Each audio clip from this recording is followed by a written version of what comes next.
I would like to call to order the May 4th, 2022 Technical Advisory Committee meeting. Staff, please call the roll so that we can establish a quorum. At this time, I am only asking those TAC members attending in person to respond by saying here when I call your name. As a reminder, and then for new attendees, there's a button on your microphone. When this top part is red, it means you're on and the recording catches your voice. And if you can please state your name if you're here on behalf of an alternate. Jim Bell. Here. And Naresh, can you say your last name for me? I forgot to ask you. I'm sorry. Naresh Machwarapu here. Okay, I have to practice that. Thank you. Gary Dunmeyer. Amanda Radigan here on behalf of Gary Dunmeyer. Richard Pereira is absent. Kenny Wilson. Chang Jen Lan. Roberto Treviso. Jamie Brown. Natalie Crowley. Mike Morrow for Natalie. Kim Glass Castro. One more time. There you go. Ida Miscavero on behalf of Kim Glass Castro. Gary Sypek. Brian Davis. Jorge Perez for Brian Davis. Levi McCollum. Anna Bielawska for Levi McCollum. Aaron Hoffman. Here. Terrence Bailey. Here. Christopher Marsh. Joyce Kai. Lorraine Cargill. Kim Delaney. Tom Lanahan for Kim Delaney. Michael Odell. Here. Alex Hansen. Here. Javier Falcone. Valerio Ricchio for Javier Falcone. John Crane. Here. Modus Amalturk. Kara Ferris. Here. We have a quorum in person, Madam Chair. Thank you. Staff, are there any modifications to the agenda today? Yes, ma'am. I have several members that have asked for virtual participation. I have Mo and Kenny and Jim Bell that are all feeling under the weather, so they weren't able to join in person, which we appreciate. I also have Joyce Kai that should be joining us virtually. She's not on yet. She requested due to staff shortages at the school district. And then I also have Christopher Marsh that joined us remotely as well. Okay, thank you. TAC members, are there any objections to allowing these members to participate remotely? Seeing none, these members are approved to participate remotely. Margie, please note their attendance in the minutes. I will. And then just another note, we did have Jamie Brown join the meeting as well in person. Okay. Next item is minutes for April 6, 2022. Are there any changes to the minutes? Anyone with a hand raised who's remote? Okay. If not, can I have a motion to adopt the minutes as presented? I missed my motion maker. Yeah, I got a second. Did I get a first? Motion to approve. Okay, so I have a motion from Mike Morrow and a second by Mr. Hoffman. Any discussion? All in favor, say aye. Aye. Opposed, say nay. All right, thank you. Moving on to general public comments and public comments on agenda items. Instructions on how to provide public comments are included in the agenda. Staff, have any general comments been received? No, Madam Chair. Okay, thank you. Next is comments from the chair and member comments. First, we do have a new member. Eventually, we will welcome a representative from Lake Park, Roberto Treviso. He's probably learning how hard it is to get here with the traffic in the morning. So when he comes, we'll welcome him. At this time, I would like to invite any TAC members' comments on items not already on the agenda. For members participating remotely, please utilize the raise hand feature in the Zoom platform, and then remember to unmute your microphone once you are recognized. I don't see any raised cards in-house. Anyone on? Okay, thank you. Next is the Tac Liaison Report. I'd like to invite Connor to provide an update. Thank you, Madam Chair, and good morning, everybody. To start things off, the TPA would actually like to welcome a new staff member, Valentina Facus. She is the new Planner 1 on the Multimodal Development team. Valentina previously worked at the city of Boca Raton and holds a bachelor's degree in urban and regional planning. She's actually graduating this week with her master's degree in the same field with a certificate in GIS. So welcome, Valentina. Yeah. Next, Governor DeSantis appointed Jared Perdue as the new FDOT secretary on April 7th. He has served FDOT for nearly 18 years, most recently as the District 5 secretary. May is National Bike Month. Established in 1956, the National Bike Month is a chance to encourage and showcase the many benefits of bicycling. To learn more about this, you can visit bikeleague.org/bike month. A public workshop for the TPA's Okechobee Boulevard and State Road 7 multimodal corridor study will be held on May 10th from 2 to 4 p.m. At the Palm Beach TPA office. For more information, you can visit palmbeachtpa.org/Okie. A public meeting to present the proposed repaving, restriping, safety, and lighting improvements on State Road A1A from Linton Boulevard to Atlantic Ave will be held virtually and in person on May 12th at 5 p.m. at the City of Delray Beach Swinton Operations Center. So if you would like to get more information on that, you could visit d4fdot.com. The TPA is hosting a virtual Vision Zero workshop for local municipalities on May 13th from 2 to 4 p.m. So if you're interested in that, you can register at palmbeachtpa.org/VZ workshop. The next TPA Governing Board meeting will be held on May 19th at 9 a.m. To review the meeting details, you can visit palmbeachtpa.org/board.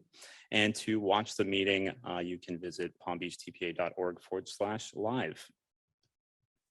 Next, the U.S. Department of Transportation announced a funding opportunity for 3 grants. So that's Mega, Infra, and Rural, with applications for all 3 due on May 23rd. For information on that, you can visit transportation.gov/grants. And last, Palm Beach County will host a summit on housing and transportation on June 2nd from 9 a.m. to 4 p.m. at the Palm Beach County Convention Center. And if you'd like to register for that or get more information, you can visit palmbeachtpa.org/PBC Economic Summit. And that's all I have for this morning. Thank you. Thank you. Staff, are there any public comments on this item?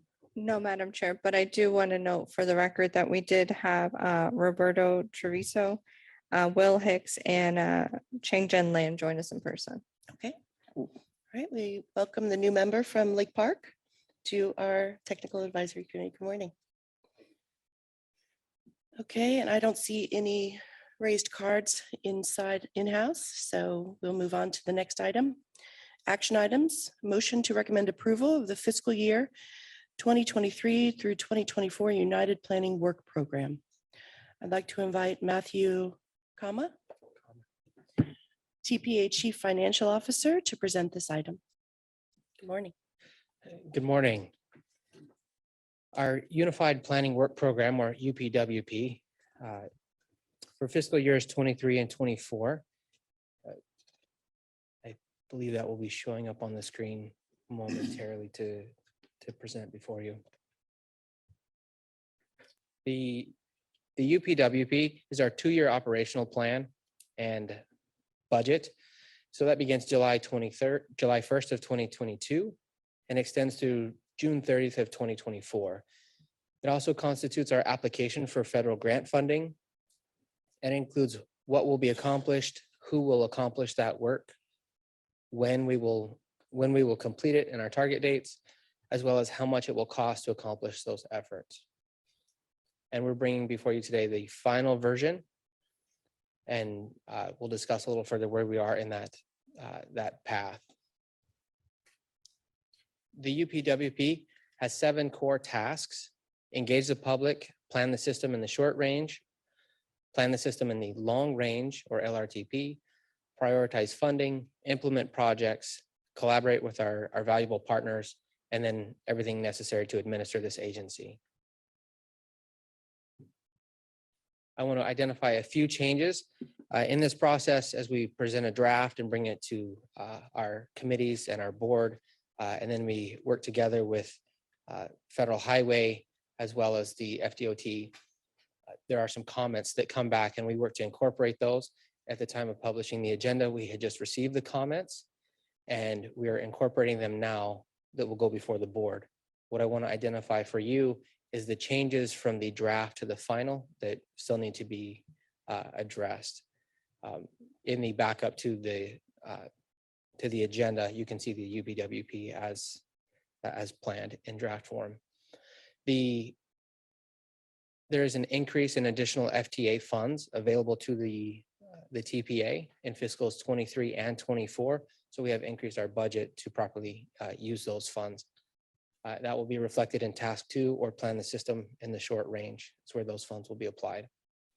In addition, the FDOT and FDOT and FHWA requested clarification in some monies that will be carried over from federal transportation. So we will clarify that within the document with language. There were some document changes that were requested and are part of the process. When we bring the draft form in March, we don't have all of these backup documents and supporting information complete yet.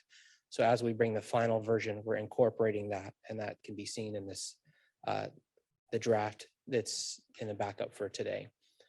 We incorporated certifications and assurances that are required for the federal grant funding. We are updating the execution dates for agreements that were not yet in place and will still be executed before this budget and UPWP is active.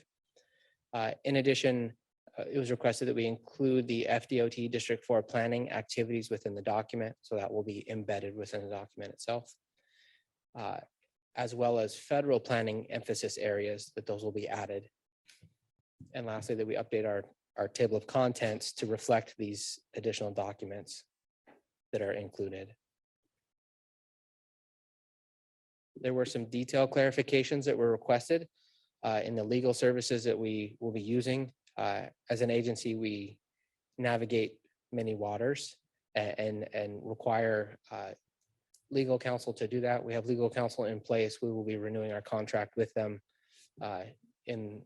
within the next 2 months. And those services will continue through the duration of that new UPWP cycle. So it's just a request that we clarify that, which we'll do.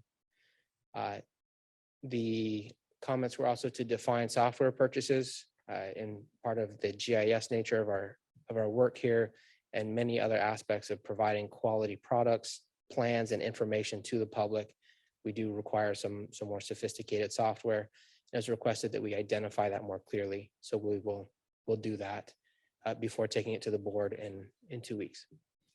The note of any purchases over $5,000 have to be identified singularly.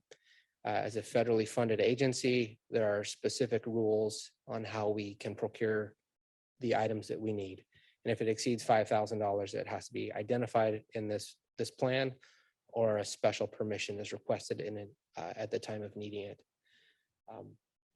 So we will be incorporating that before it goes to the board as well. The last 2 comments are some clarification about our TIP and LRTP total costs. Those can be viewed as task 3 and task 4 within our budget. And that it was requested we include language about our efforts with the MPO, with the TPA's functional classification and boundary map, which is required for all MPOs as noted here.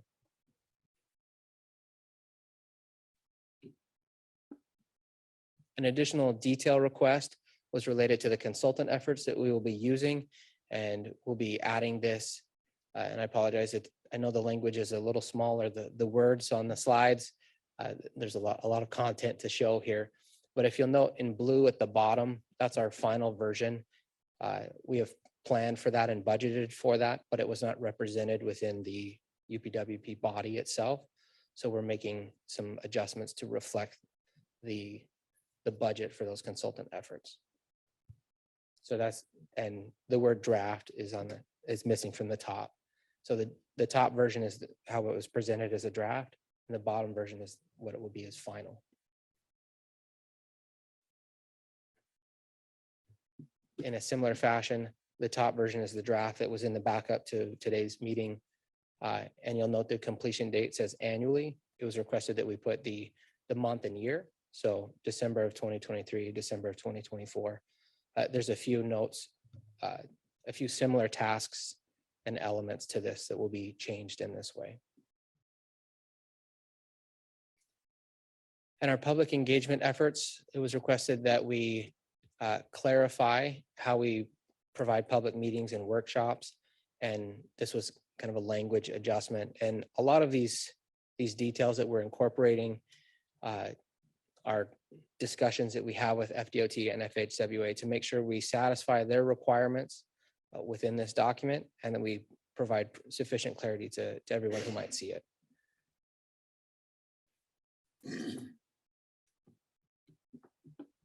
The revenue sources have been adjusted. As I mentioned earlier, there's additional FTA funding available to the TPA within the cycle. So that's been reflected in the revenue sources. So it will now be 5.1 million in available revenue in fiscal 23 and 4.9 million in fiscal 2024.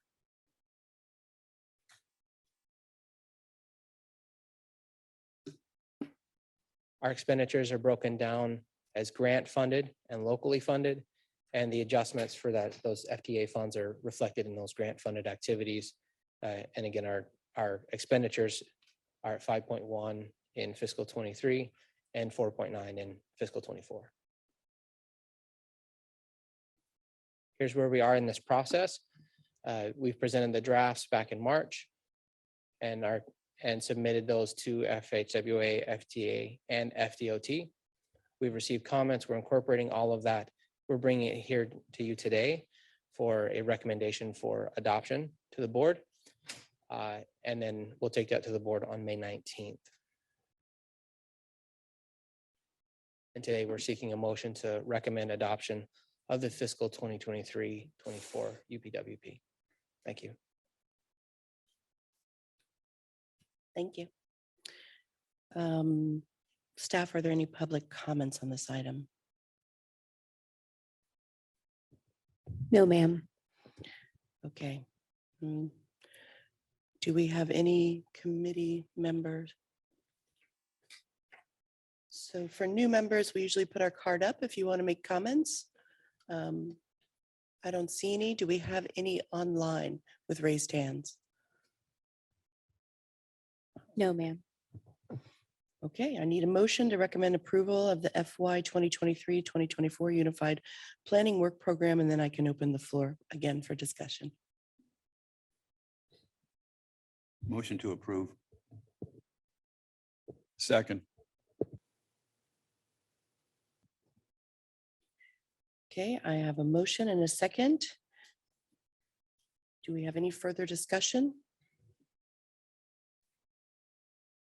Not missing anyone? Okay, hearing no further discussion, I have a motion by Michael and a second by Mr. Hoffman. All in favor, please say aye. Aye. Opposed, say nay. Thank you. Wow, congratulations. The next are informational items. The draft FY 2023 through 2027 Transportation Improvement Program. I'd like to invite Jason Price, TPA Tip Coordinator, to present this item. Morning, everyone. Thanks for approving our annual work program. The MPO has three primary documents: the annual work program, the tip that I'm about to present to you, and the long-range transportation plan. So it's a good day. Today, this is going to be the first reading of the draft Transportation Improvement Program for fiscal year 23 through 27. You'll see it next month in its final form for formal adoption. So this is just an informational item, and I'll go through all of the elements of the draft Transportation Improvement Program. So our mission is to collaboratively plan, prioritize, and fund the transportation system as our mission for the TPA. And previously in October, we saw the tentative work program, the FDOT draft tentative work program, and that was when we prioritize the types of projects that we see now in the Transportation Improvement Program, which is the funding document to fund all of those projects. So as part of the TIP development process, we are currently at the tail end of the TIP development process where we move through the steps to get to where we are today in terms of having a draft TIP in front of you for May 2022. And then next month will be the final draft TIP in June. And then once it is formally adopted, we'll begin to operate under this document during the months following that. So the TIP is broken down into several sections in our table of contents, and the first part of it is our TPA priority list of projects. And those types of projects are broken out into 3 different programs: the state road modifications, the 2 grant programs, which is the local initiatives program, and the transportation alternatives grant program. In addition to those, a good chunk of the document is the FDOT priority projects and other projects, which encompass the SIS network, the SIS capacity projects, other FDOT projects, local projects that I reach out to all of you to provide to me to incorporate into the document, and other modes of transportation, including airport, railroad, seaport. And then, of course, with all of the infrastructure that's built, there's a section for maintaining and operating all of those facilities that we build, operate, and maintain, including roadway and transit.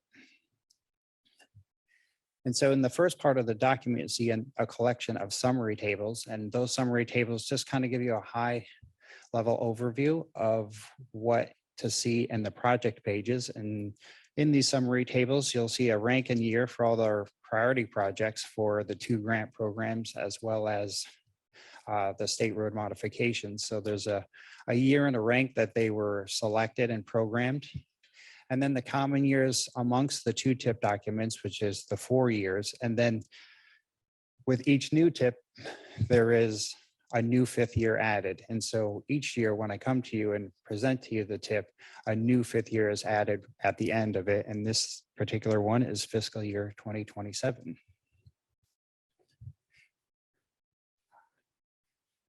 And so part of my request today, or as an informational item, and to all of you as TAC members, is to review the document, look for any corrections that may be required in any of the projects that you may have as perhaps a lead agency. You may have applied for a local initiative or transportation alternatives grant program, and we ask that you look at the project, make sure everything is accurate, the funding is accurate, the local funding is there. And then also incorporate that into your capital improvement program and provide us that information, and we can ensure that we include the full cost of those types of projects. So if you do happen to find any corrections or want any clarification, you can reach out to myself for the 2 grant programs for local initiatives and transportation alternatives, or for state road modifications, my counterpart, Connor Campobasso, can also provide clarification. You can reach out to either one of us. So taken as a whole, all of the projects encompass about $3.5 billion. So you can see the breakdown of the federal, state, and local funding that make up the entire TIP document. You can see the lion's share is clearly the mainline system, the SIS capacity projects, and a lion's share of that is state funding. And so that state funding includes the Turnpike. And so the Turnpike has its own revenue generating source by using the Turnpike, and they're able to finance their own projects, and that is also incorporated into the document. And so that's how you kind of see that lion's share of state funds within within the SIS capacity programs. And then, you could see local funds for maintaining all the infrastructure and operation and maintenance of roadways, and then also transit, which is operated here both by the county and Tri-Rail. So with that, I'm going to turn it over to Connor, and he's going to go over the strategic intermodal system and the state road modifications. Great, thank you. I would like to quickly go over the SIS capacity projects. I have a summary table here, just kind of talking about the high level things. So first off, for the next 5 years, there's about $1.5 billion programmed just on the SIS network alone.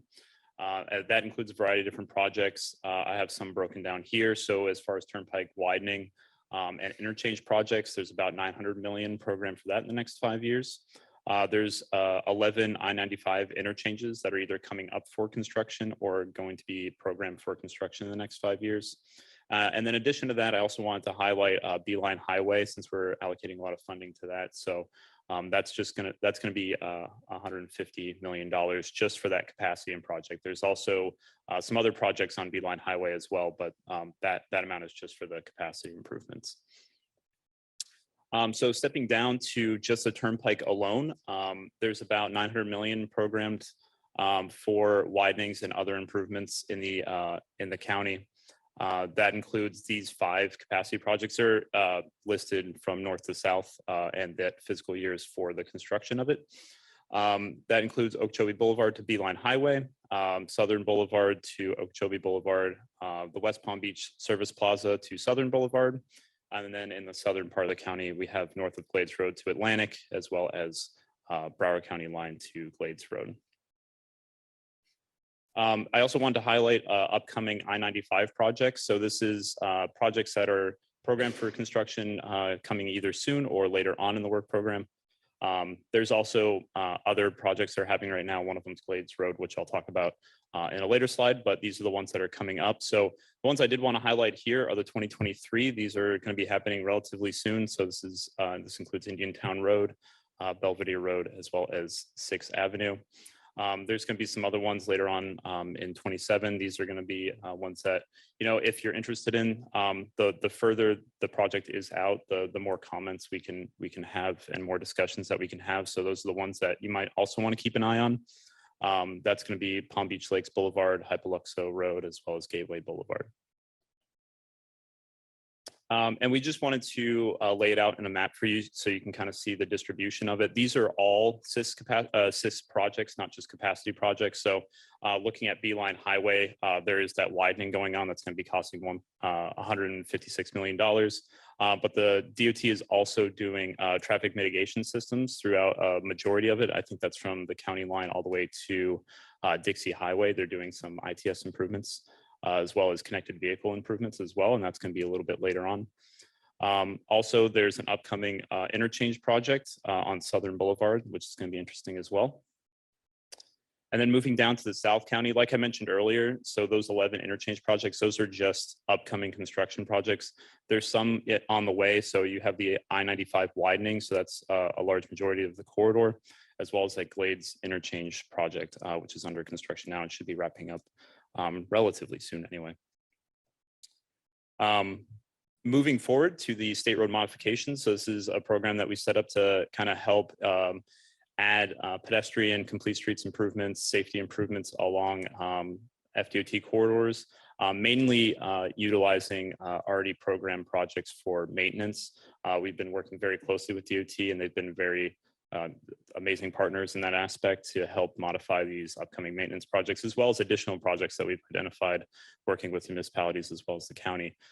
Some that I wanted to highlight, one is the State Road 7 project. So this is, it's a bit on pause right now due to current litigation. So you will see some construction funding in 2022. That's most likely going to be pushed back to either 2023, 2024, depending on how that litigation goes. But that's still an ongoing effort. I think their hearing is in potentially October at this point. So, depending on how that goes, that will shift around the funding. So just keep that in mind when you're looking at the TIP. Moving down to Atlantic Ave, DOT is also doing some capacity improvements, and we're working with them as well as the Drainage District to help improve the pedestrian and bike infrastructure along that corridor, in addition to that widening project. So we've been working closely with them. We got some direction from our board as well to do that, but that's an ongoing effort that we're working through right now. And then another project on State Road 7, we're doing a pretty large lighting project that's going to be taking over 2 phases on State Road 80. And that's going to be utilizing some state dollars, as well as, actually, I think a majority of it is going to be local initiative funding. So in addition to those updates, I did also want to mention that we do have 3 new projects that are entering the TIP this time around. So that's Forest Hill Boulevard from Jog Road to Military Trail, Congress Ave from Lake Worth Road to Forest Hill Boulevard, as well as some traffic signal upgrades in the city of Boca Raton. So pretty exciting stuff. But with that, I'll pass it back over to Jason. Thank you, Connor. So now I'll go over the 2 grant programs, the local initiatives and transportation alternatives, along with some of the FDOT projects. The first is the local initiatives grant program.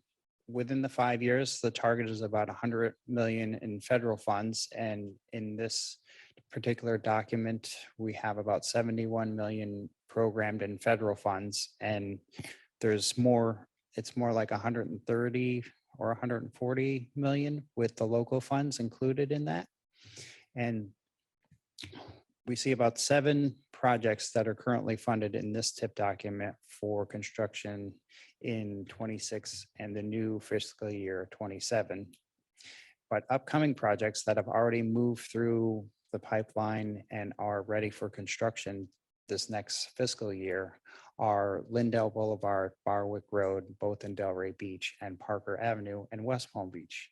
And unfortunately, you've seen this in amendments to this current TIP document that we're working under currently, the cancellation of the Indian Town Road project in Jupiter. So moving on to the Transportation Alternatives Grant Program, that's the smaller of the 2 programs, and that has a 3-year target within this 5-year document of about 9.3 million in federal funds, and we have about 10.4 to 10.5 million in federal funds programmed. And upcoming projects that will be funded for construction in this upcoming year are a number of them. There's Seminole Boulevard for Westgate CRA, Southeast First Street in Boynton Beach, Holly Drive and various locations in Palm Beach Gardens, and Kyoto Gardens Drive in Palm Beach Gardens. And then there's 4 new projects that have recently been funded for construction in fiscal year 25. And that's Burns Road, El Rio Trail, Grapeview Boulevard, and the C8 Canal. And so you can see on the left-hand side here, the year and the rank. One of the things that I did want to point out, and I'll just go back 1 slide here. You can see the year and the rank is 21 through 20 and 21 in the year. And this is when they become prioritized. And so you can see that they're up for construction in fiscal year 26 and 27. And the projects that have already moved through the program for construction are in year 17 and 18. And so, that's kind of the lead time that you can expect when you apply for one of these grant programs, about a 5 to 6 year lead time of applying for a grant and having the funds available for construction. Just wanted to point that out. Between the 2 programs, that's about a 6-7 year timeline, and for transportation alternatives, it's about 3 years. And both programs are construction funds only. And so moving on, for this upcoming year in fiscal year 23, there's other construction projects that are notable. And those are listed here on the screen. There's several of them in the summary tables. There's quite a list of each one of these types of projects. And right here, I'm just highlighting some of the capacity improvement projects throughout the county on Beeline Highway, Lyons Road, and 60th Street. And there's also some resurfacing projects and some bridge replacement projects that I have listed at the bottom here. And the last one is also in the summary tables that you'll see in the executive summary, some new FDOT projects that we've seen. There's a more complete list in the summary tables. And here are just some of the higher ones, the higher dollar amount projects for US 1 and A1A, South Dixie Highway, Lake Worth Road, and Boynton Beach Boulevard. So I think that concludes the presentation, and we'll see this as a formal adoption next month as a final draft. And please review the document, and it's open for questions now, but take the time, go through it. And if you find any corrections that you need, please reach out to us via email, but open for questions at this time.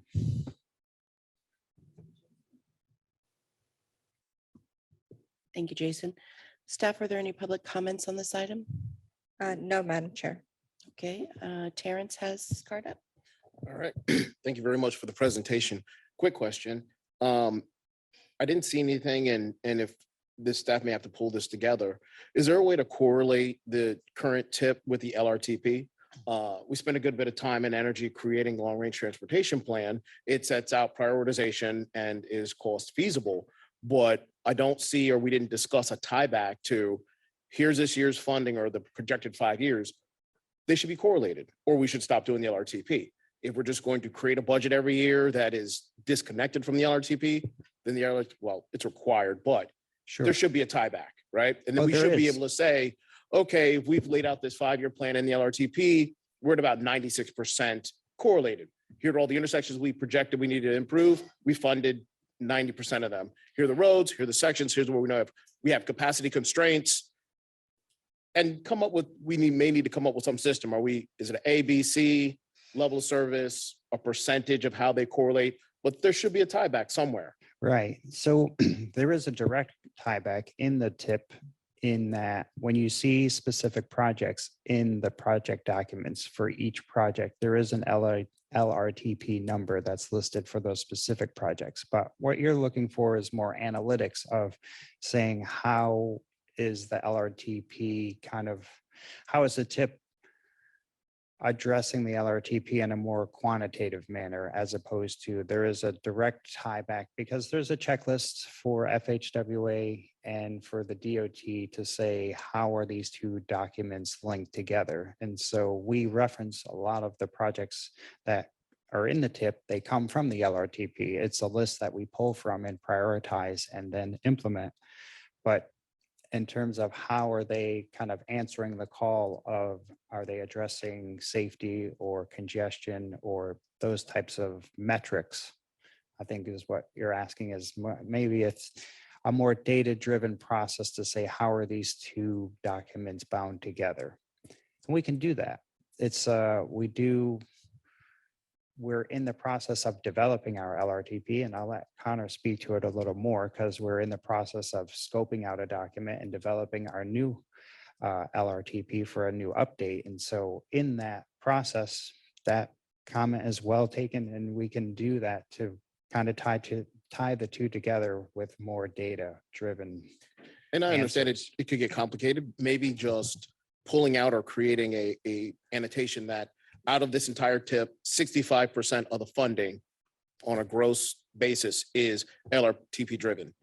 You would hope it's closer to 90, but whatever that dollar number is, since you've already identified all of these as LRTP elements, maybe that's the first step in getting a metric.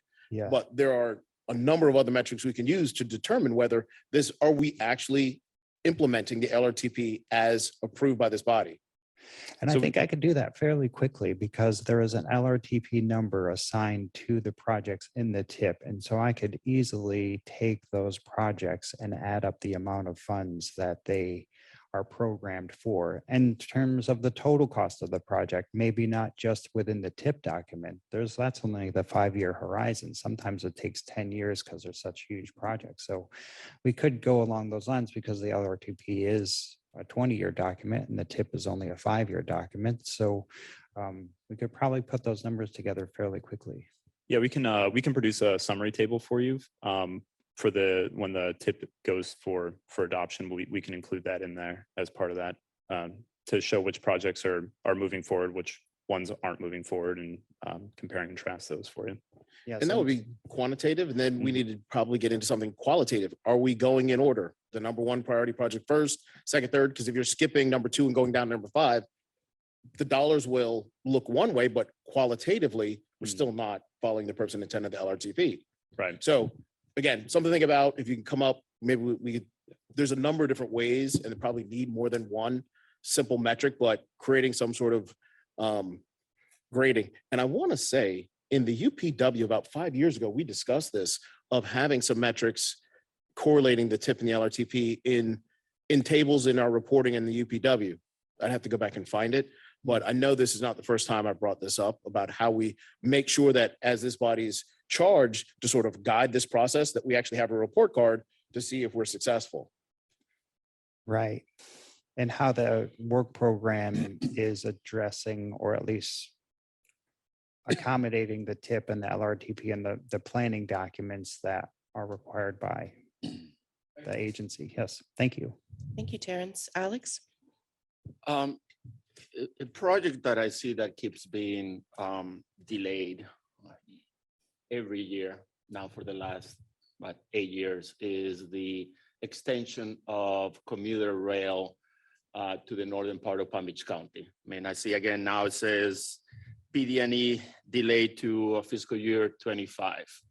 I mean, this project was put on this table 2014. So now has been 8 years since this project has been at the table. I think is one of the most critical projects that we have in this entire list here.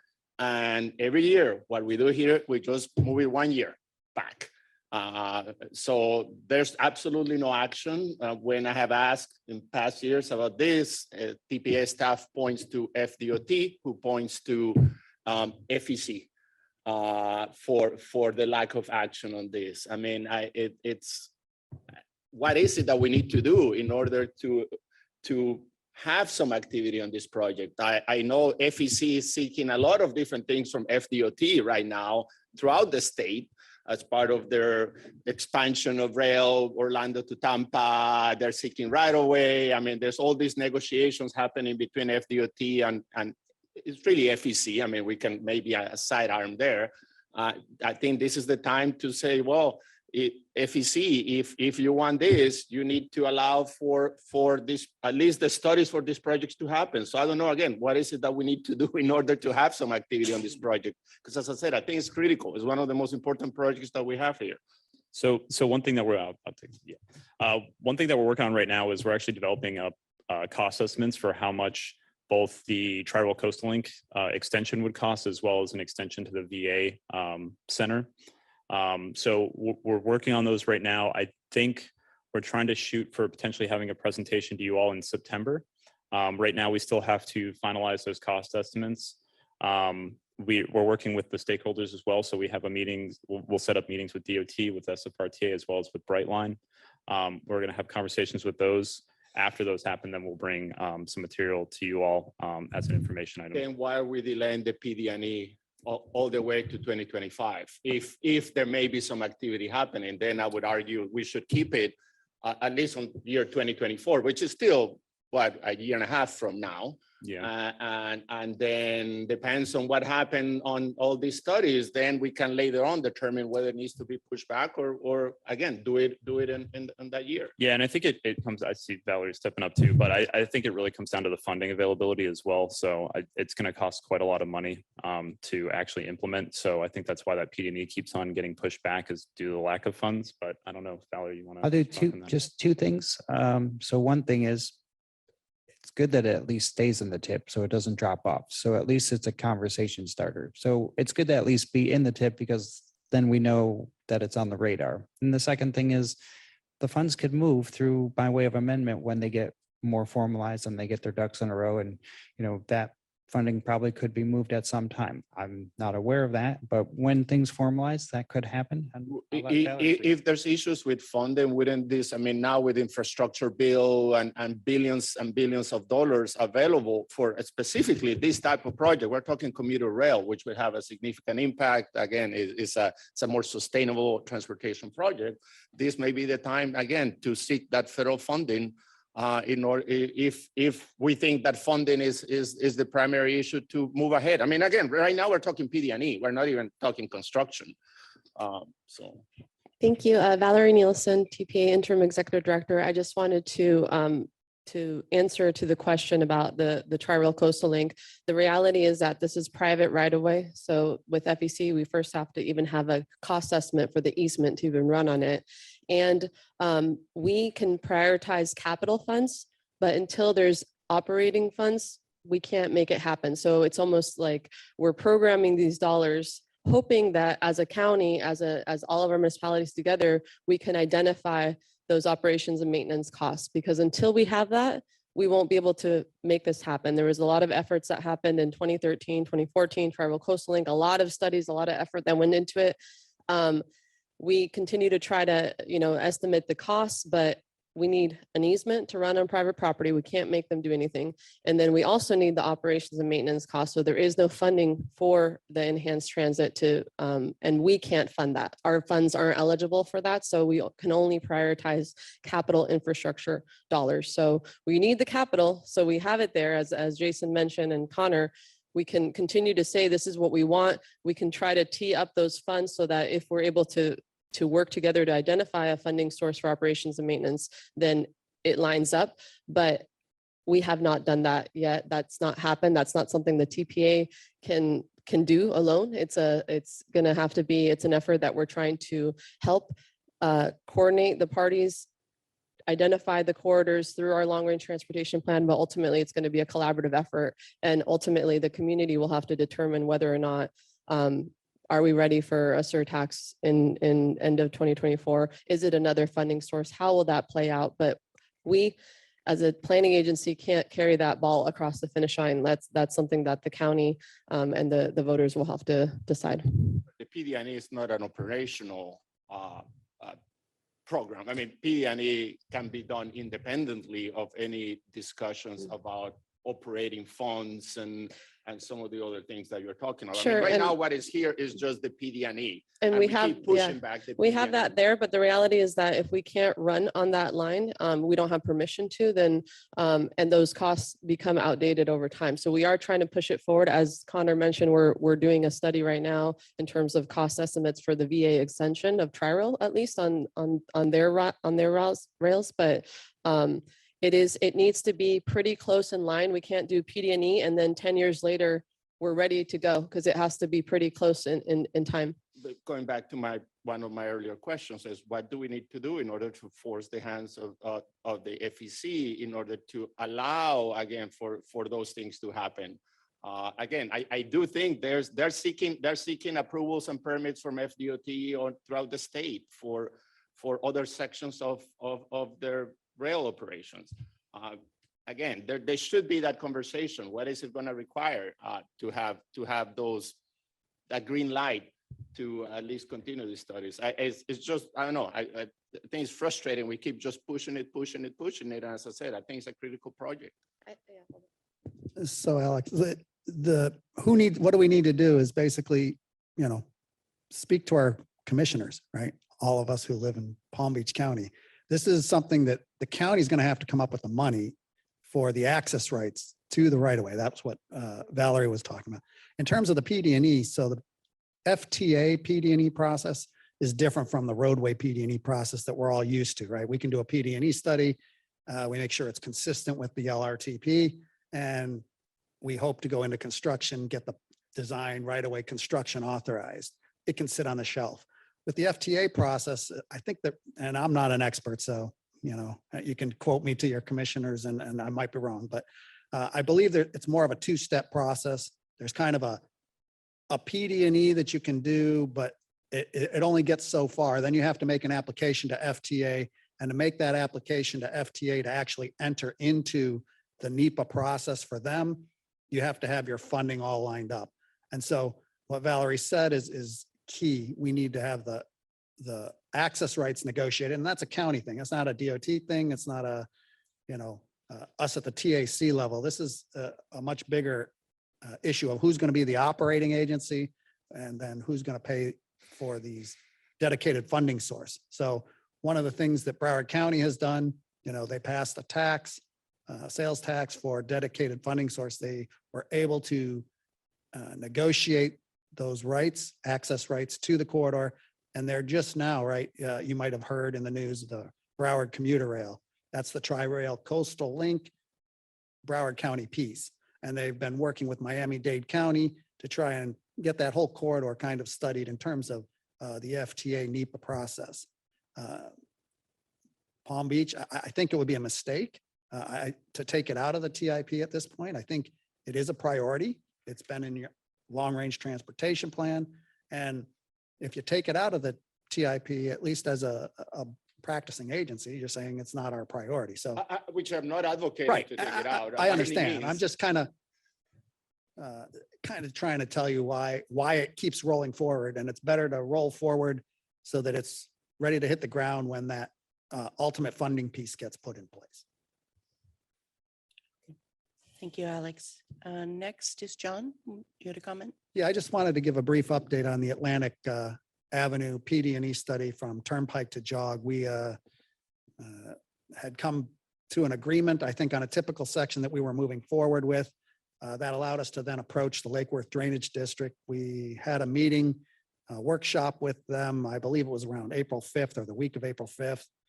Met with the board April 13th, I believe, and they told us we can't live with this typical section. It encroaches too much into the right of way of the board.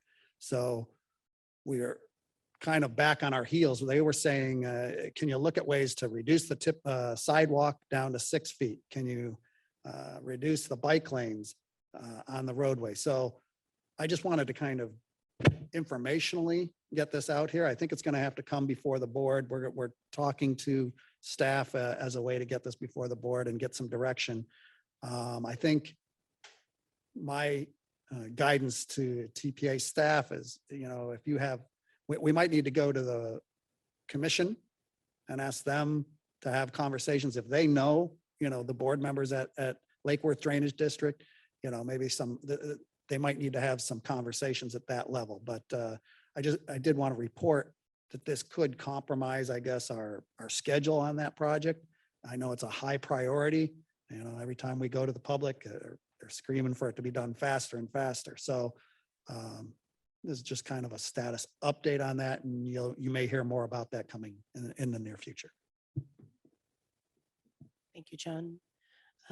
Mo has his card up. Mo, did you still have a Yeah, question? You put your hand up. Yeah, thank you. I was just going to ask about the status of the request to cancel a project, the Interconnect in town of Palm Beach. I don't think I saw it listed as one of the projects that to be canceled, unless I missed it. Right. A single Interconnect project. Yeah, I think the funding year was fiscal year 22. So it would naturally fall off. It's in the current tip, but we're moving into the new tip, which starts with fiscal year 23. So it wouldn't be represented in the draft tip document that I'm presenting today because it starts in 23 and that project has funding in 22. And so it wouldn't be represented. And so it would kind of naturally sunset or just kind of fall off the tip document. And then may have to do, so even though this document is in draft and we'll adopt it formally next month, we may still have to do an amendment. Possibly, I'll have to follow up with DOT to find out what are the next steps to unencumber those funds and then reallocate them. It could just be a natural process to where the project doesn't get implemented and maybe it's just some formal documentation with the county. They'll provide you with the documentation to unencumber the funds and cancel the project, but it may not come as a formal amendment because it's in 22 and this current draft tip starts in 23. So that's why you don't see it actively represented. I just reported on the projects that are still in the tip document. So was funded in FY22. I'm sorry, that Mo, again? you were. Yeah, I said, yeah, that makes perfect sense. I think the project was funded in FY 2022. So, Correct. yeah, thank you. Just wanted to make sure that it's still being canceled and it's formally considered as canceled project. Thank you. Thank you, Mo. Tom? Thank you. It's certainly a pleasure to be back with you all here, filling in for Kim Delaney. But just to echo a little bit of what Alex was saying, so I've served on this committee as a representative for Green Acres many years ago, and now with the Treasure Coast Regional Planning Council and the Tri-Rail Northern Extension. You know, it's like trying to find the end of the rainbow. Every year we go over the next hill. Oh, no, still it's over the next hill. It's over the next hill. It's over the next hill. You know, as far as capital construction cost for the project, now is the time. There is money available out there now through the infrastructure bill that we'll probably never see again while we're doing this kind of work. Maybe we'll be retired and get to see it again, but I don't think we'll see it again at that scale, given everything that's changing out there. That's number one. Number two, the estimate that you all are working on, which presumably includes the access easement cost. Do we know enough now from what Dade County and Broward County have negotiated with FEC that we can estimate that? Do we know those numbers? So right now the consultants just put together the capital costs, and then they're working on some additional costs over the next couple months. So we should know, I want to say potentially in June, but we don't have those numbers estimated for our region just yet. So the study that Connor's referring to isn't on the FEC, it's an extension on Tri-Rail to the VA, so it's a little bit different, right? Is that what you, but your question is regarding FEC, the easement, correct? Were you referring to the No, FEC? it's both. It's a Okay. VA extension as well as the Tri-Rail Coastal Link extension. But our study for the FEC, Tri-Rail Coastal Link, when we investigated it previously for our county, yes, there is an estimate that we could go off of in Miami, but when we tried to talk to them, they were not interested in negotiating or even having that conversation. So we can hypothesize on maybe they would give us this deal, but they're not interested right now. They're focused on Brightline Phase 2 on their tracks, and they're not open to discussions of other rails running on their tracks. So. And I guess if I could, the last little piece of a question, what is the timeline on the potential county sales tax for transportation, and would some of that money be able to be spent for Tri-Rail operations across the county? Shouldn't have left. So I waited till you got back and then. sure. So we know that we need a funding source for operations and maintenance to go after these dollars that are available for construction and that are available for transit capital, and that we can prioritize for transit capital. We have identified in our long-range transportation plan what those desires are. We are trying to work with the county, with our transit agency, with the municipalities on that roadmap. Previously, we had discussed potentially November 2024 could be an opportunity if that's the right path to go after some sort of a combination or enhanced transit funding source. But it's still, we're in those initial conversations. As a planning agency, we can't lobby, we can't carry that ball forward. So we're trying to coordinate all the partners, get the vision, determine how much would this cost, what is it that everybody wants in terms of enhanced transit, in terms of mobility, and then figure out what does that cost and what is the right path? What is the right path to pursue, and are we ready? Does everybody want that? We're in that phase right now. So when we talk about timeline, yes, potentially November 2024 could be an opportunity, but we're still trying to figure out those how that will work and what is the best path. So we've studied in our 561 plan from our long range transportation transit desires, Tri-Rail Coastal Link, the tri-rail extension of the VA, both of those are desires. And then we have various multimodal corridors that we would like to pursue that we think are the best for enhanced transit service. So we call that the 561 plan. We already studied US 1 across 42 miles, and I know Treasure Coast Regional Planning Council worked on that, but 14 communities. So we have the cost estimates on that. We are prioritizing funds for already with Palm Tran for enhanced transit stations, electric vehicles, transit signal priority, working with the county. And so that's already in our tip moving forward in terms of bus rapid transit light service, and also the roadway improvements and modifications along that corridor. It changes so many times. So it's segment by segment, working with each municipality. Okechobee corridor, we have that workshop coming up on Tuesday. It's a planning study. It's a let's look at alternatives. Let's look at where it would make sense. What are the estimated costs of that? And then what are the next steps, which would ultimately be working with FDOT, the roadway owner, with the municipalities, with the transit agency. The other corridors in that plan, we're looking at, rather than doing corridor by corridor, doing more of a 561 mobility vision refinement plan. And that would get kicked off probably in the next month and take a year to look at the rest of the remaining corridors in the transit desires and identify what those estimated costs and operating and both capital costs would be, so that we can have a number of, this is what we need. And we can from there say, what's the path to get it? And are we ready for that?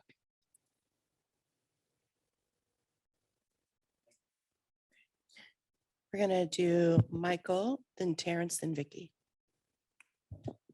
My question kind of goes back to, I think, what Jason was talking about a little bit earlier. When projects get canceled on the TPA or LTI, how do they get, you mentioned they would maybe get reallocated. We are in budget cycles like everybody else at this point in time, and the costs are rising dramatically. So I'm assuming, but maybe you'll give me some really great news, that the municipalities are going to be stuck with any increase in costs over and above what these projects are going to run, because they are 3 and 5 and 7 years out. Is there any dollars that we can look to as we get these grants to being reimbursed in any way for cost overrides, basically due to inflation that we're seeing right now? Because right now we're seeing 20%. Yes, so we are struggling with a few different projects that are in that kind of financial situation to where the local share is escalating and the overall cost is escalating. And so some projects fall out and end up being canceled for lack of funds. And when those holes are created in the TIP document, they kind of have to be replaced one-to-one with some other project or near or similar the needs of those amounts. So sometimes like Indian Town Road, that was a few years out. So in that year that it was canceled, we find other projects that could use those same type of funds in that same year that it was canceled to be replaced or supplemented. And as projects move through the process and get closer to construction, it's really hard to find additional funds in these near year terms of fiscal year 22 and 23, because it's not easy to find money quickly within those years. But the further out it is, sometimes there's possibilities if other projects fall out in future years. But overall, I think even with the funding that we have, we don't see a lot of additional funds, and they seem to just kind of supplement the projects, the priority projects that we have, and those funds get eaten up pretty quickly. So it's hard to pass along the additional funds that we see through the federal acts that are providing additional funds to locals to supplement the increase in cost. Because I feel like it appears that everybody's struggling with the same issue. And now it's just a matter of prioritizing maybe how bad do you want the project, or how can you finance these increases that are seemingly unprecedented. They're far beyond what you see in a cost estimate. And we're kind of grappling with that project by project. So that's kind of the long answer. The short answer is we don't really have the funds to supplement it. If we could, we certainly would, because we have a grant program and we want to support these projects, but the funding just isn't there. I just wanted to add one little portion. Jason's correct in that. Andrew Euler, Deputy Director of Program Development. What he said is spot on when it comes to sort of products that are really close to construction, right? So when you have new cost estimates, and we're seeing some huge increases in those, and that's really hard to work with on those. But we're working with AFDOT when funding comes available. We're trying to be with them regularly to see where they're placing those funds that we have available.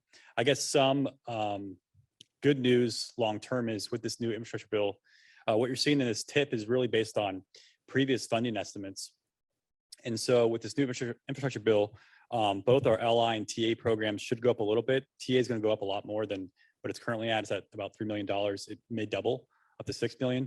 And so that could probably provide some relief to these increases in costs in the long term, right? So if we're getting another $3 million annually, I'm sure a lot of this is going to be eaten up by increases in cost instead of trying to push products forward. Because I can just see this being a spiral. I mean, you say a project drops out, there's another, say, $500,000 available. You go to the next one in line, but they've got to come up with another $750,000 to fund something that they were looking at $200,000 worth. And so they're going to just drop off as well. So, trying to keep you want to keep this money moving, but I can see the spiral. And in recognizing that, now that we've started to talk to DOT on a more regular basis, we're recognizing that in future years. And so I'm hoping we can move forward with a plan to, although we have, it's like LI is 100 million for 5 years and it's a 20 million annual program, holding back some of those funds somehow. So when projects move forward, we can accommodate some of the escalating costs. The difficulty is how do you kind of set aside funds without programming it somewhere to buffer escalating cost, and hopefully we can find a way to do that. I don't know. Is there a way that John, do you have those any those projects that are coming in could, based on the schedule of funding, could we provide you some kind of update to, say, 12 months out or 8 months out? We provide you some update to what we're going to see on construction costs, so that you can look at and say, well, this is what the grant was provided for. These are the construction costs then. Now we're 8 months out or a year out from receiving funding. This is where we are. It still may not cover it when we get there, but at least it's a buffer. It helps. Right, John? So I guess there's a lot of dialogue that's going on, but maybe I can give you a snapshot into how FDOT deals with this in a normal year, right? This is obviously not a normal period with the inflation that's going on and the cost of construction increases. But what happens every year, we rebalance the work program throughout the entire state, right? Obviously, our district's 5 counties. So we look at cost increases, projects that get deleted, and then we try to adjust all of our estimates and keep every project that's in the current fiscal year funded and moving forward. Occasionally, when DOT comes before the board with the draft tentative work program, you'll see a project gets deferred.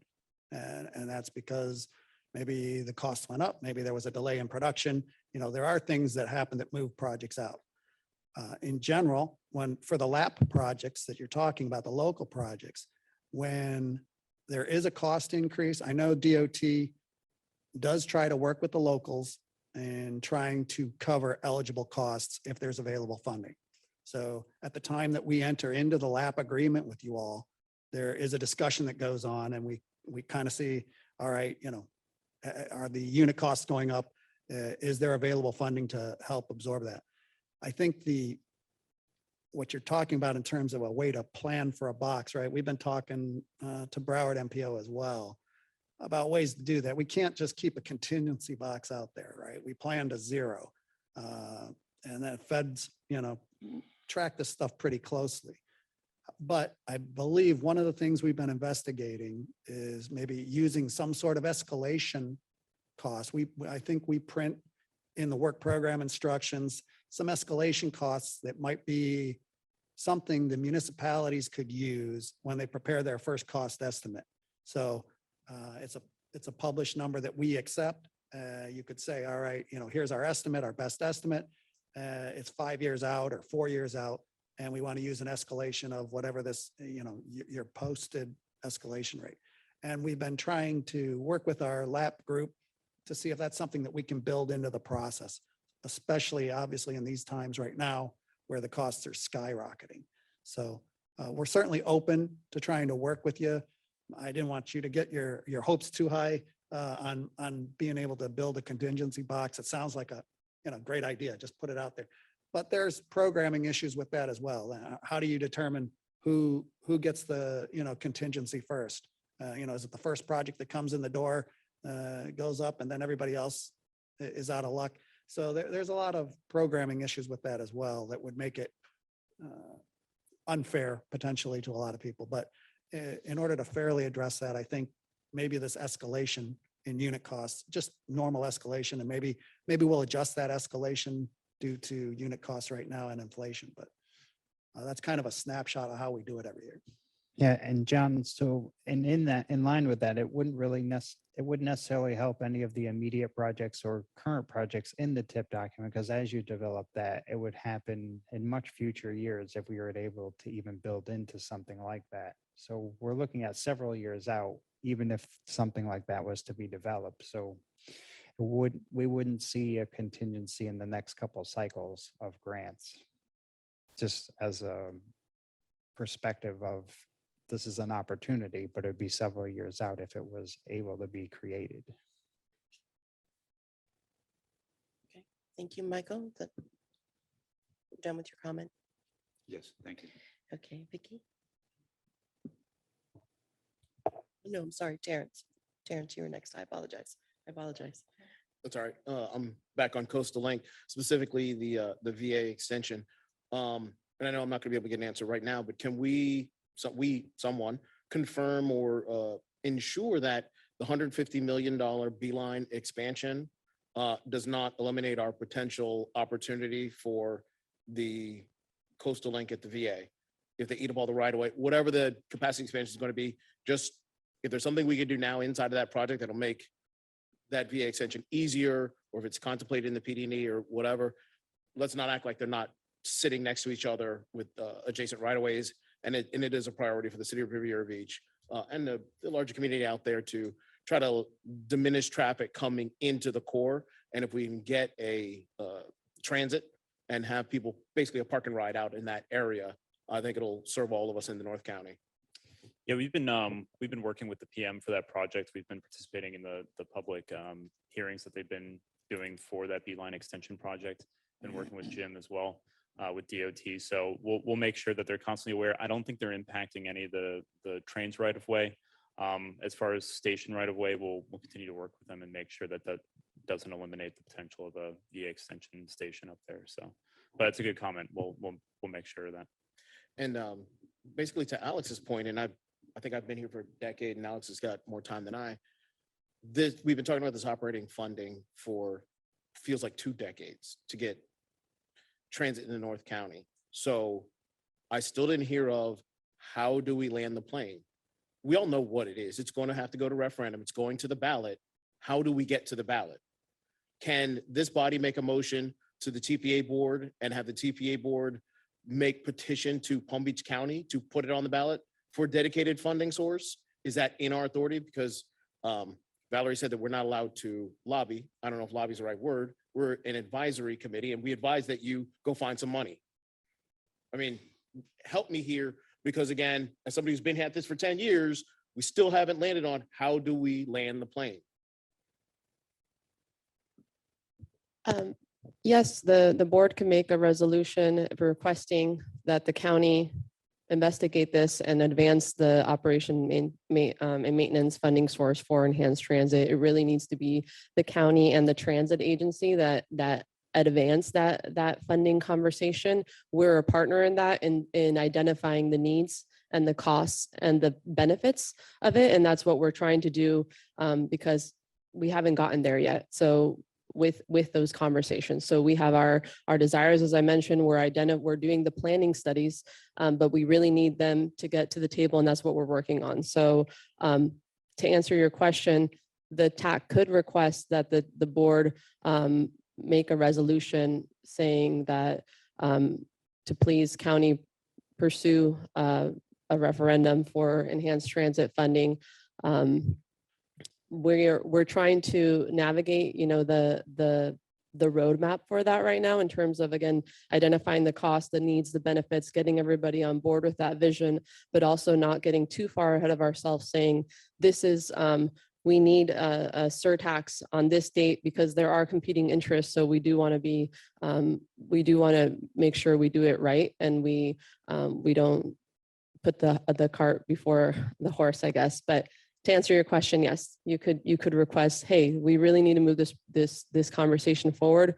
Board, we'd like you to make a resolution to advance this conversation. We're working on it. We're trying to get that ball rolling, and in the 561 mobility vision, and working with all of you on that. But yeah.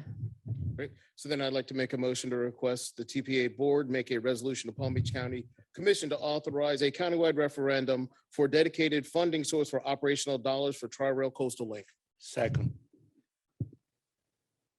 Okay, we have a motion on the floor. Is that something that can make it this point, or do we have to put it on an agenda for No, consideration? there's a motion on the floor. You can Okay. discuss it. All right, I have a motion from Terrence, a second from Alex. Any comments on this motion? I wrote it down if you want it. It's kind of fast. I just want to make a comment to clarify. So if the committee would like to advance enhanced transit in general, so including BRT or potential other enhanced transit corridors, east, west, and north, south, which is our 561 plan, that's what we need operations and maintenance to make a reality.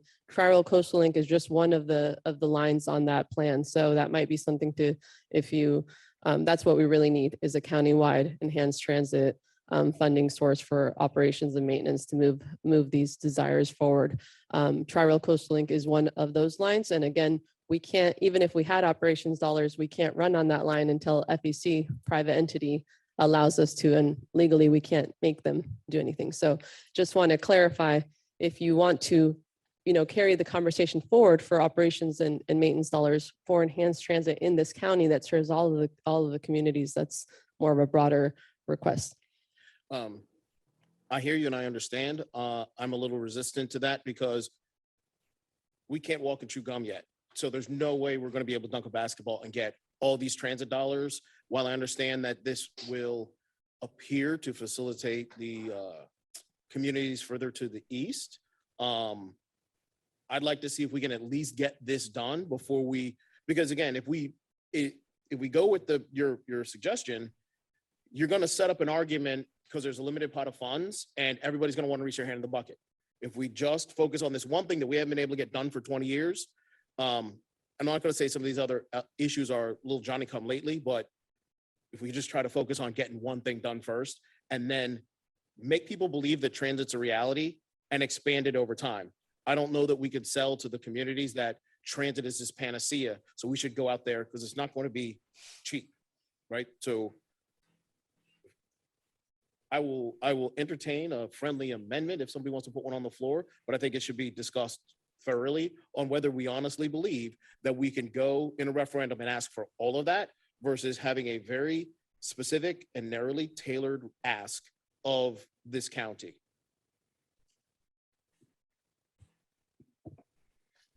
So just to clarify, the 561 plan is the adopted transit desires for enhanced transit by the board in our long range transportation plan. So that is the plan that we're trying to move forward for enhanced transit service.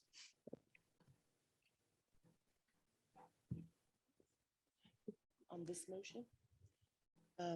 So Madam Chair, I do have Mo, John, and I don't know if Vicky also has comments on this motion that's on the floor. Yeah. And Tom as well. Hey, I just wanted to Okay. mention, Terrence, maybe include, this project is in the tip. It does have a FM number. So when you do this resolution, you may be able to tie it directly to a project specific to the tip because you're kind of targeting that. Just as a recommendation, I'm just throwing it out there, like just to make it more specific because you are wanting to get into the details and there is a project that's specific to what you're looking for. So I can accept adding the specific project number referenced in the tip in the motion? If somebody can, you'll add it. I'll add it in there and I will share it on the screen once we're ready to take a vote. So everyone's clear on it, Madam Chair. Okay. And then I Thank do you. have another card raised for Chris Marsh. Okay, Vicky's been waiting. I'm going to let her go first. Well, first to comment on this motion, if you want to direct these transit funds specifically to that one project to extend commuter rail to the northern county. So I think you have to understand that the comments that have been made to this point. Yes, there's capital and infrastructure funding, but there usually is for capital. For operating and maintenance, that has turned into sort of a catch-22. We don't know the access fee, therefore we can't assess the operating. For SFRTA to construct a new facility, a new station and operate service into a new station. The agency's position is that we need local participation. The locals can't participate until they know what the costs are. We don't know what the costs are because that's dependent on the FEC telling us what an access fee would be. And then also to permit Tri-Rail to even operate on that line. Today, as things stand today, we're very aware in the southern counties that Tri-Rail is trying to go finalize its station, Miami Central and downtown Miami. That right now for both Brightline and the RTA, as far as Tri-Rail is concerned, that is a priority. Brightline, on Brightline's side, their priority is rebounding from COVID, getting the 3 stations they currently have operating, building their Boca and Aventura stations, and then, taking over the world, basically, right? They're going north. We don't control, RTA does not control the FEC, and anything RTA would do on the FEC is controlled by that entity. So if you're going to try to tie funds to that, it's very iffy. And I would say, I would agree with Valerie, focus on the broader transit funding at this point, but don't leave out, you never know what can happen. So you don't want to leave whoops, I'm sorry, I keep knocking this over. You don't want to leave the PD&E out of any plan because things could happen. As we know, we're constantly finding ways to fund projects that looked defunct, but because we kept them in a plan, they were eligible for federal funding. So I would say, please keep it in your plans, and any plans we do, because as we see new funding opportunities, be they federal or local, then we're poised for that. So those are my comments. Okay, well, Tom, you're next. Thank you, Tom Lanahan, Treasure Coast. A couple of points to throw out there. I think the suggestion to the TPA board should encompass the operational funding that the county provides towards Tri-Rail, not just for the extension, but across the current Tri-Rail service, so that it is a countywide, more countywide effort. So there should be more countywide support for that. And that would, I think, theoretically liberate some funds that are already going towards that might be able to go to some of these other transit enhancements. So number one. Number two, the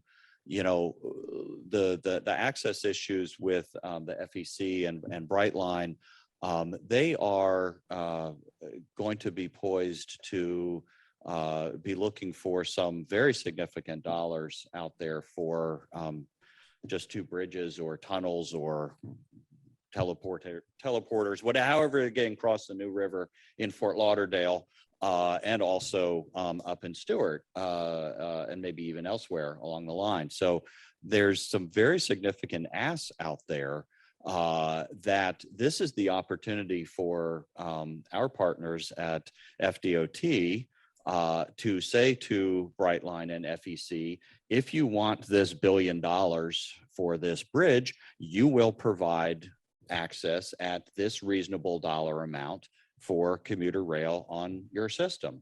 This is how that works. I think they would be surprised if they didn't get such a request. So I think there's a lot of things in motion that if you look at the timelines on these things, if we move forward reasonably with a dedicated funding source and keep the PD&E in there and initiate these discussions, these things could all connect when at a good point, not too far down the road from here. That's it. Thank you, Tom. John? Oh, okay. We'll go to Mo, or does she? Thank you. I think it's a little premature to make a motion like this one. The board and the process is taking its place. You need to do the studies and the assessments and the cost estimates and all the other things and get enough information and precise information about what it will take to implement a project before you go to the voters and taxpayers to ask them to fund something like that. We had experience with the county when we went for the surtax funding program some 6 years ago. We specified individual projects that would be funded, and we specified why they need to be funded and what's the cost, etc. So at this point, I think this motion is not necessary. The process is working itself and going through itself, and there is no need for us to make any motion to the board at this point. Thank you. Okay, thank you, Mo. Christopher? Good morning. I agree with Valerie as it relates to supporting the 561 plan, keeping it to a broader and more inclusive of all the residents of the county as part of this, and really focus on creating a dedicated source of operating funding, whether it be the 1 cent tax or some other source that would be dedicated to transit, and not just funds that would be kind of mixed in with everything else. Okay, would you like to make an alternate motion? Sure.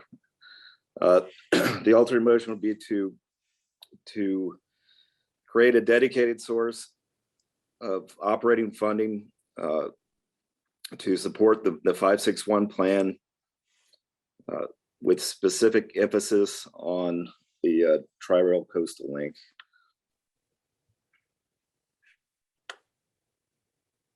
Okay. Is there a second? I'll second that. Okay. All right. Any further conversation on the alternate motion? Yes, quick question. Okay. So your motion is to this body to request the TPA to then have referendum to Palm Beach County, or resolution to Palm Beach County. We kind of missed the beginning of we got the end part, but not the beginning. Is that what this alternative motion is? That's correct. Okay. And to be clear, Chris, I did share on the screen what I understood your motion to be. Is that accurate? For the substitute? Pretty.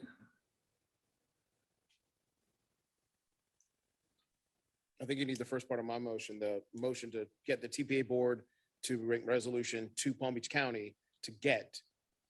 It's like 3 steps. Yeah, no, I agree with Terrence. Where am I going to?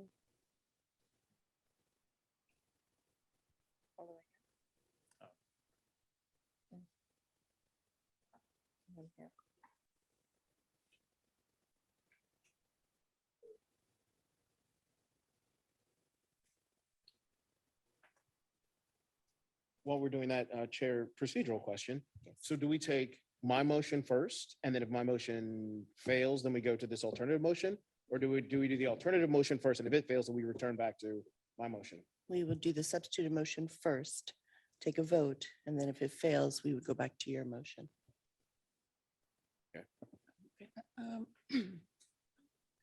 Still open for comment? Yes, of course. Yeah. In terms of Tri-Rail Coastal Link, maybe would you want to broaden that title and say North County Coastal Link, North County Coastal Link? You may end up, negotiating with a different body than Tri-Rail for that link. I mean, as much as I like to see the Tri-Rail name there, I think in the interest of Palm Beach County, you might just want to broaden the title there. If I may, Valerie, it's my understanding in the decade I've been here, we have always referred to this as Tri-Rail Coastal Link, maybe as a vernacular. If that is not, if it's something that should be more specific, but I thought we all had a good imagination of what Tri-Rail Coastal Link, that's the word we've always used. If there's something else Sure. that gets us to that same end Yeah, zone, I think I agree with Vicky in the sense that I think it's what makes most sense is to say the 561 plan, which includes all Palm Tran and Tri-Rail Coastal Link. The Tri-Rail Coastal Link was the desire to have Tri-Rail run on the FEC. Currently, Brightline runs on the FEC.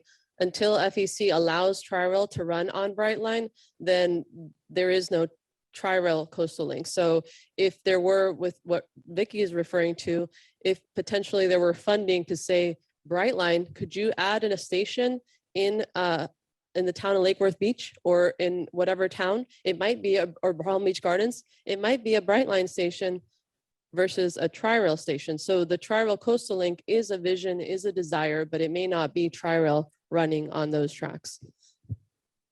So my recommendation is to say support the operations funding for the 561 plan, which includes the 5 north-south corridors, FEC for Tri-Rail Coastal Link or whatever transit rail service runs on it for these additional stations, the CSX with Tri-Rail to the VA extension, and then Congress, Military, Okechobee, Lake Worth Road, Forest Hill, Glades, Boynton, Boulevard, and then Atlantic Avenue. Those are the 561 corridors that would provide funding for Palm Tran and Tri-Rail and these desires that are the adopted desires. But Tri-Rail Coastal Link can't happen until we have the other keys in place, which we can't force. So it may be a different service that happens. We can't mandate that.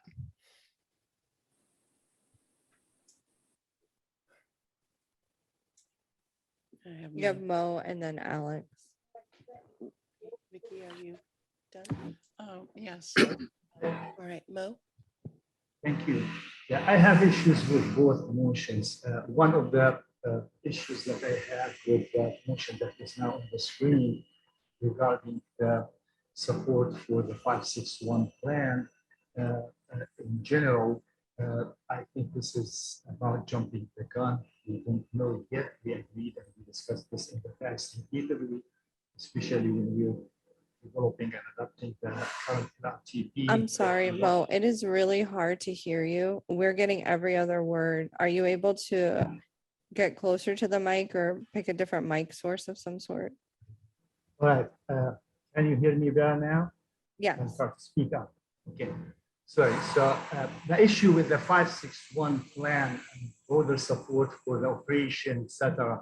We don't know exactly what type of operation we will have. We don't know yet what type of system, transit system that we have. So I don't understand how are we asking for all of this at this point. I think that we have agreed that we will be funding evaluation and study for each of those corridors in time. Now, currently we are doing Okechobee and SR7 to determine what type of transit we want to support and build. So we don't know yet what exactly we want to do. And also on top of all of that, the question here is, do we know how much operating budget we need to provide to support this program or this plan? Is this the reason that this is not moving forward, is because we cannot find the budget, the money? I don't think that there's a yes answer to either one of these questions. Therefore, I don't see really a need for any of these motions at this point. First, again, I want to reiterate, we don't know exactly how much operating budget that we need to support this plan, including even the Tri-Rail Coastal Link, which is a part of it. And secondly, I don't see that the reason that we are not moving towards that implementation is because we do not have that operating funding available. So I don't see why we are going with these motions. I think that there's no need for that. Thank you. Thank you, Mo. Alex? I think all of this started because of a discussion for a call for action on the extension of Tri-Rail to the northern part of Palm Beach County. And now we have thrown everything to the pot, and now everything's kind of diluted.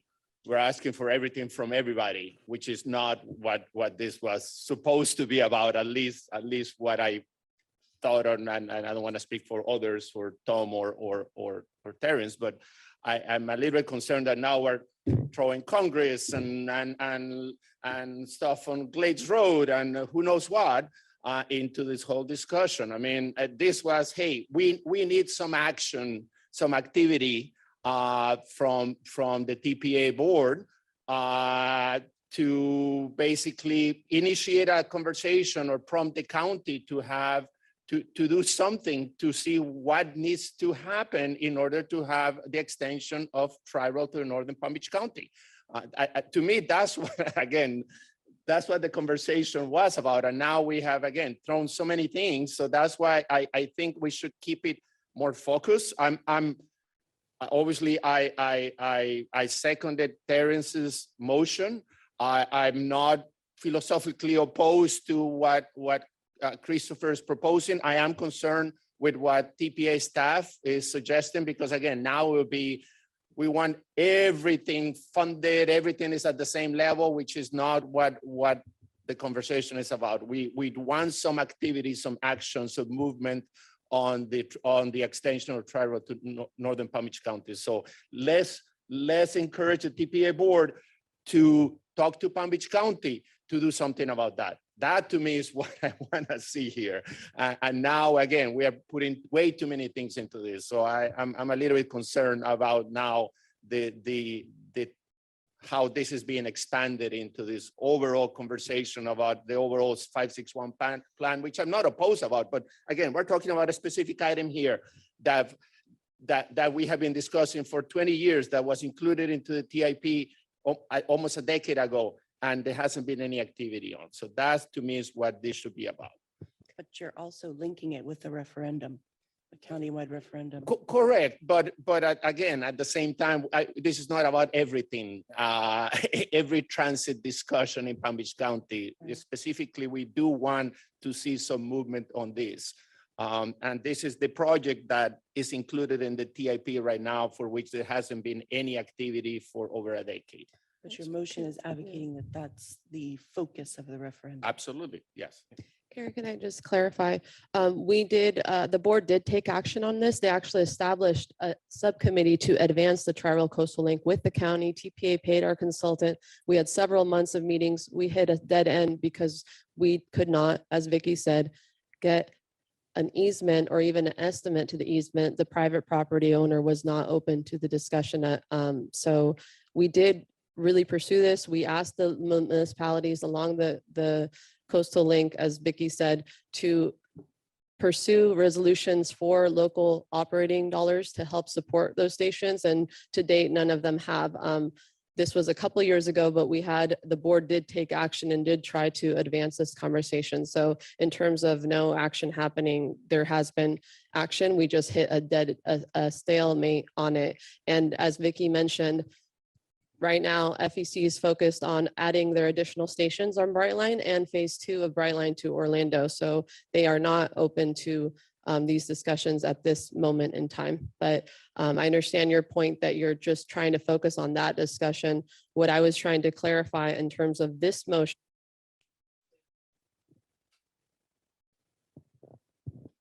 Thank you.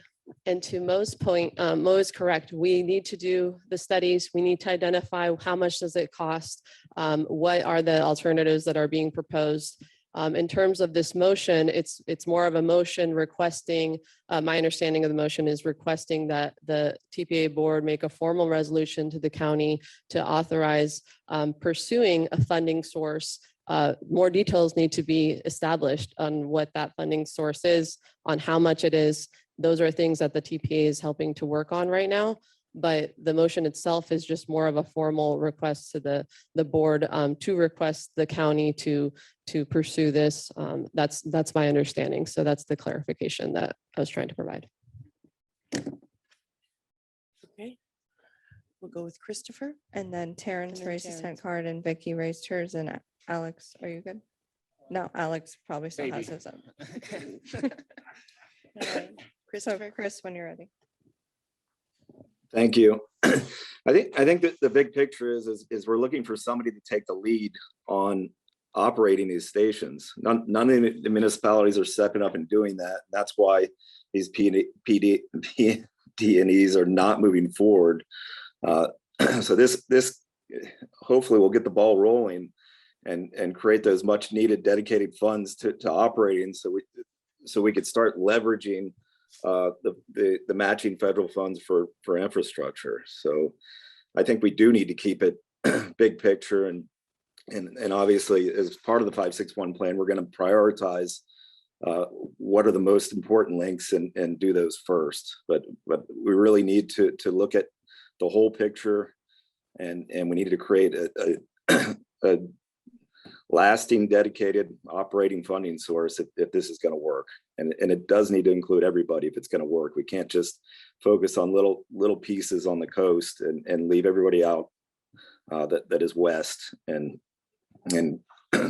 obviously doing that will only create a problem that's much worse for us, because they'll continue to develop west rather than redevelop in the middle areas where these transit areas could be located.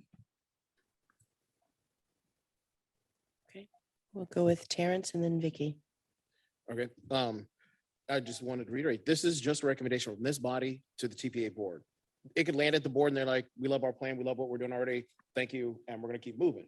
So this is not going straight to Palm Beach County. This is just, we are the technical advisory committee and we're advising you, you need to find some money. I mean, I hate to boil it down to being that simple, but it kind of is. You need to find some money, or we're going to be discussing this for the next 30 years, because that money's not going to fall out of the sky. It's not going to come out of ad valorem taxes. It does not exist. The SIL box will never cover operating revenue unless something spectacularly changes. So with that, I'd like to call the question. Okay. Can I let Vicky speak? If he calls the question, then discussion stops. I'll retract. I'd like to give Vicky the opportunity. Okay. And Terrence, your microphone was off, but he said he's retracting. So Yes, I'm Vicky, you can retracting. make- I don't want to do that. I'd give up Vicky opportunity to say something. Can we call the question after that, though? Yeah, I do have that Mo raised his hand again, so it would be Vicky and then Mo. Certainly not for Mo.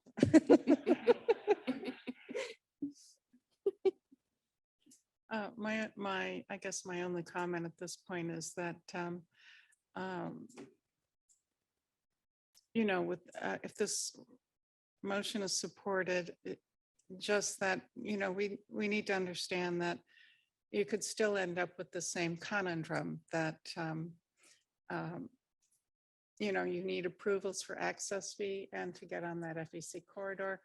That said, I'm taking into account Tom's comment that to have funding in place gives you a negotiating position with the FEC in terms of looking at the entire regional line. So that's pretty interesting, and it would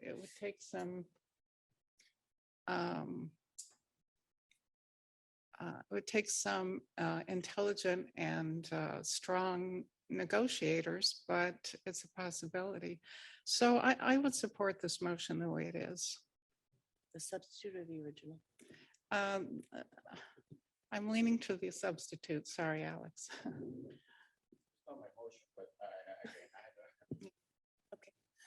Mo? Thank you. And I'm sorry that, I'm agonizing you with the bad quality of my connection. It appears that you cannot hear me well. I can tell that by your facial expressions, some of you that I can see on the screen.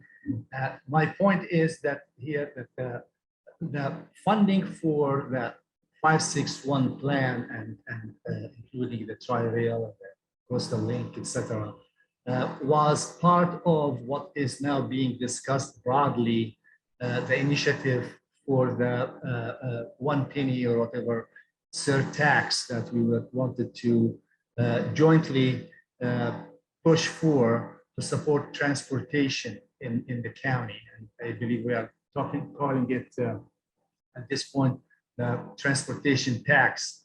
And this 561 is big element in it, and it's part of the conversation now with all the stakeholders. And I know that Valerie is leading that discussion as well.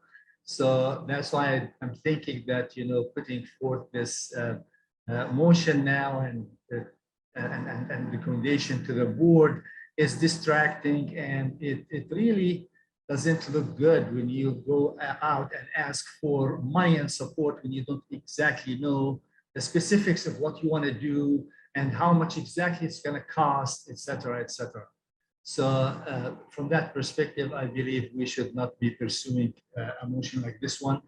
Having said that, I agree with Alex that, and with Tom, I believe, lamented into this too, that we probably need to encourage the board to make any resolution necessary to compel the parties that are have the power to approve certain things that the FEC needs for their own projects now, to compel them to cooperate with us and in approving and allowing this coastal link to move forward. That's something that I think is strategically correct and good idea to pursue. However, I will not be able to support any of the motions that ask the county to go out and support a referendum asking taxpayer to pay for something that is not clear what it is, and at this point where we don't know exactly what is the cost going to be, and especially that we are already in discussion about other transportation needs that need to be funded through surtax. And I believe we are talking about the 2026. That's the sunset of the current surtax that the county has enacted about 4 or 5 years ago. Thank you. Chair, if we could call the question. Alex, I'm sorry, we're going to call the question. We'll call the first question. Do you want to go vote by vote? Yes, we'll do a roll call vote. So just to be clear to everybody present, the motion on the floor is a substitute motion to request the TPA board make a resolution to Palm Beach County Commission to authorize a countywide referendum to create a dedicated source of operating funding to support the 561 plan with specific emphasis on the Tri-Rail Coastal Link project, FM number 4170317. It was a motion made by Christopher Marsh and seconded by Michael Odell. I'm sorry, Alex has. That FM, and just to clarify, because the FM reference there is for the extension. Oh, I'm sorry, Alex, your microphone's not on. Just to clarify, because we have an FM number there, that is for the project that is the extension of Tri-Rail Coastal Link from West Palm Beach to Jupiter. So then the language would need to be modified to reflect that, because that's what that FM number is about. It's about that specific project. I just want to be clear which is goes to kind of what Vicky's point too. If we're talking about the northern extension, then that's what that FM number refers to. So as Chris is the motion maker, I will ask him to clarify that portion of it. I accept the amendment. I'm sorry. I accept the amendment to the motion. So to be clear, I'm taking out the FM number only. No, I'm keeping. My No. suggestion was to emphasis on the extension of Tri-Rail to northern Palm Beach County. That doesn't clarify for me. I'm So sorry. do you want us to just add in between the and Tri-Rail, just the extension of? I think that would make it more clear as that is what that FM project refers to. Can I just clarify, because just so that everyone's clear, there's the Tri-Rail Coastal Link that runs on the FEC. So there's like additional stations on Tri-Rail on the FEC. There's the Tri-Rail extension, which is from Mangonia Park to the VA, which is separate. And then what you're saying is just Tri-Rail Coastal Link for a portion of the county from, what is it that, what you're referring to in terms of Tri-Rail Coastal Link only in northern Palm Beach County? Well, the FM number, again, the item here that prompted this whole discussion, extension of Tri-Rail to the northern part of Alex needs his microphone on or something. We can't hear him. Sorry, I apologize. So what started this discussion is this specific project that is that FM number that deals with the extension of Tri-Rail from West Palm Beach to northern Palm Beach County. I'm perfectly fine. I do not see here the reference to the VA extension project. If that is to be included as part of this, I think it makes sense. I just did not see an FM number associated with that, but I personally would be okay with including both extensions of Tri-Rail into the conversation. Because right now, the main issue, my understanding is, again, the easement for that extension to the north. That would be the next phase of Tri-Rail on the FEC tracks. So let's do first things first, and that is not even moving right now. So you're really just looking for the word northern to be added in front of extension, because the specific number does the rest. John, if you can turn your microphone on, thank you. I think the semantics of it is the project FM number refers to the extension of Tri-Rail, which is a regional extension, the regional rail, and not so much the extension of the coastal link, which the coastal link covers the whole limit. Is that how you see it, Alex? Yeah. Yeah. So if you're going to say the northern extension of Tri-Rail, take out coastal link.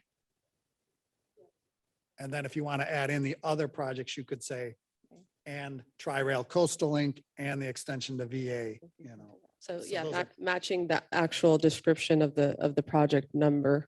So which is the Tri-Rail extension, northern extension, right? Connor, you have it pulled up, the actual, the language that matches that description. Would you like us to match the exact description? If Alex if the motion's referring to that project number in specific, then to avoid confusion, then I would match the project number description. But that's up to the committee with the motion that they'd like to make. Well, Christopher, it's your motion. How would you like to? So, Chris, to be clear, in the tip, the project is titled Tri-Rail Extension from West Palm Beach to Jupiter, and that's for the FM number shown on the screen. Okay, and that excludes the coastal portion of it? It's only the northern part that Margie mentioned. So it's basically Tri-Rail would cross over onto the FEC tracks and run, it's the local service from West Palm Beach to Jupiter on those tracks. It does not include the southern coastal links proposed stations. I'm sorry, just for clarification, there's no set coastal link project on the TIP that we're looking Yeah, at. there's plans, but not, yeah, not cost So estimates. that's why, again, is that a specific section, because that is the one that is referred or referenced in this document that we have been discussing.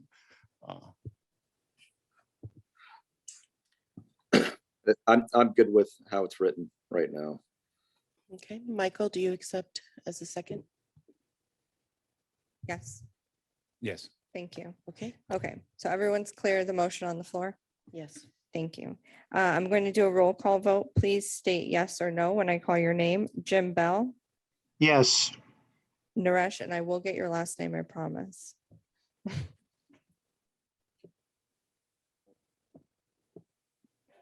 It's on. No. Amanda Radigan, Yes. Richard Pereira is absent. Kenny Wilson, Yes. Chang Jen Lan, Yes. Roberto Treviso, Yes. Jamie Brown, Yes. Michael Morrow, Yes. Aramis Cabrera, Yes. Will Hicks, Yes. Jorge Perez, No. Anna Bulowska, Yes. Aaron Hoffman, Yes. Terrence Bailey, No. Christopher Marsh. Yes. I don't believe Joyce Kai joined our meeting, so she'll be marked as absent. Vicky Gatanis, Yes. Thomas Lanahan, Yes. Michael Odell, Yes. Alex Hansen, I guess yes. Valerio Oricchio. Follow the crowd, yes. I'm sorry, I will get it, you guys, I promise. I have to say it more and more. Modus Amalturk, No. Kara Ferris, Yes.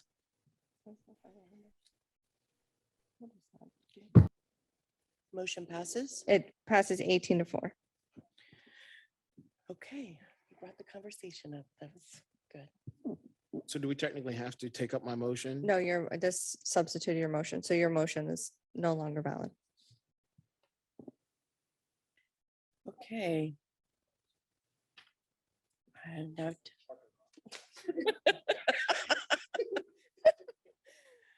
okay, next are administrative items.